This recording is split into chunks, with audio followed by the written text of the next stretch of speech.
Up at the top here, we've got a menu that you can just click on. It's got some, a simple menu. It's got some options here for you. You can make tabs, so you can do a new tab.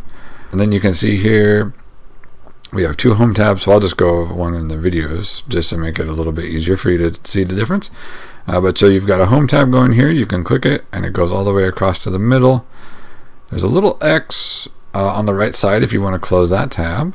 And we've got the videos tab here taking up the rest.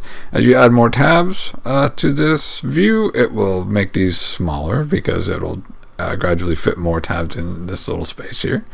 But you can hit the X and you can see then the tab view goes away because now we're back down to a single tab. You can also do new windows from the top here, and it will start you with a second window. Just like with Windows, speaking of Windows, we've got a minimize button, a maximize button, and a close. So minimize brings it down to the bottom of the panel here, and you can click it to open again. Maximize changes between full screen view and a different view, and just like with Windows, you can see the little icon change to an arrow with a bar or an arrow with a corner depending on where you put it. You can click and drag to change the size of your window. And then the close at the top will close the window down and it goes away from view.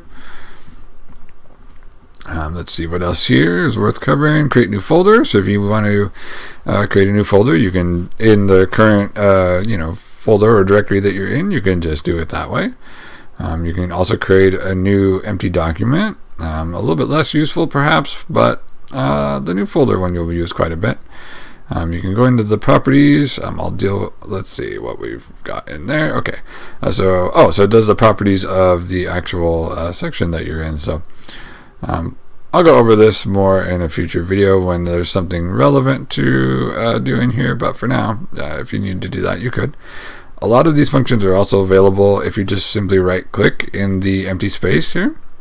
So you can see I just right click there to bring up a menu. You've got create new folder, create new document. Open in terminal is one that's actually fairly useful. I won't go over that right now until we're talking about the terminal, but it's a very quick way to point the terminal at a specific spot on your computer, which can be helpful. Open as root, I almost never use myself, but every once in a while, if there's a setting you need to change that's very high level restricted access to only administrators, there are certain system files and things like that if you want to modify them, you will have to open them as root. So that's one way that you can do that. You would just click on the file in question and open it as root. So you've also got this option here to arrange items, and it says you can either arrange them manually. The default sorting is by name. You can also go by size, by type, by detailed type, and by modification date. And if you want to go in reverse, you can do this reverse order checkbox. So I'll just check that to show you what that does. In reverse order, you can see it starts with the last letter in the alphabet and progresses to the first letter instead of the normal behavior of the other way around. So they're sorted alphabetically by name right now. And you also have paste options, which right now it's grayed out because there's nothing that is available to paste because there's nothing copied. And there's also a checkbox here for show hidden files, which I feel like that wasn't always there in older versions of Linux, but there is a way to do that here from the view menu as well. You can go to view and show hidden files. Sometimes you will need to do that to access some files and things like that from your file system here. There's certain directories that are hidden by default, but every once in a while, if you're playing around with settings or installing specific things, you may need to do that, and so that's how you can toggle that there. In the edit menu, it's mostly some typical things for editing. It's undo and redo functions, cut, copy, and paste. I think I'll make a video about that for less experienced computer users at some point. Mainly explaining the difference between cut and copy, but you've also got select all if you want to select everything in this folder. There's a select items matching option, so that can be helpful if you're trying to select specific things. Invert selections, and then there's all kinds of other options here as well. Renames. move to trash and delete. So I'll talk about that briefly here, because in Linux there's two different options. There's the trash here, which is basically like the Windows recycle bin, and generally, I mean, personally, I feel like it's a good idea to use the trash bin rather than using delete, just because it's too risky to accidentally delete something when you meant to just put in the trash. I mean, I can definitely count times where I personally have, either accidentally deleted something or,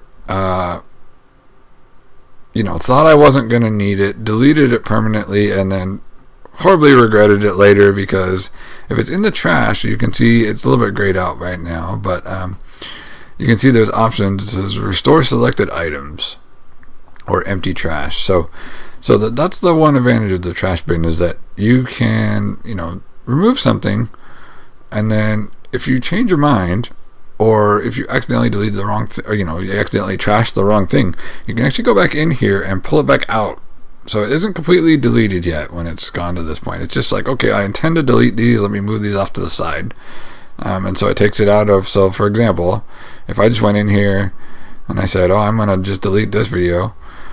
So by default, if you right click on it, you get some options. You can either open the file. In this case, it's a video, so it says, you want to open it with VLC Media Player, because that's what you set as your default video program. You can cut it, copy it, add to favorites, etc. Renaming a file, you can do that right here. But you can see here, there's two options: move to trash and delete. So by default, Linux lets you do both. But you can change the setting to hide this delete option, and that's personally what I prefer to do, because it's too easy for accidents. They're right next to each other. You can try to click this one, and you meant to click move to trash, and you accidentally click delete, and then you can't ever get it back again once it's deleted. It's pretty much done at that point. So I prefer to not use that, but it's up to you. You've got the choice. You've got the options. If you enjoyed this video and you want to learn even more, you can find my books at bookstoread.com/Jonathan. That's books, the number 2, read.com/JONATHAN.